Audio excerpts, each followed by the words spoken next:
समाजमा अराजकता मचाउने, जिउँदै मान्छे जलाउने, लुटपाट मचाउने, आगजनी गर्नेहरूलाई बल पुग्ने गरी यो गणतन्त्रको यो संसदले कोही कसैलाई पनि अनुमति दिँदैन।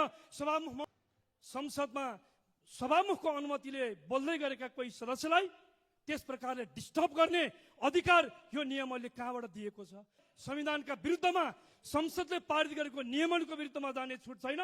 समाजमा अराजकता मचाउने, जिउँदै मान्छे जलाउने, लुटपाट मचाउने, आगजनी गर्नेहरूलाई बल पुग्ने गरी यो गणतन्त्रको यो संसदले कोही कसैलाई पनि अनुमति दिँदैन। सभामुख महोदय, त्यस प्रकारका क्रियाकलापहरू राजवादी उमानेर हुङ्कार पिटेर गणतन्त्रवादीहरूलाई वा यो गणतन्त्रको संसदलाई चेतावनी दिने छुट कसैलाई छैन।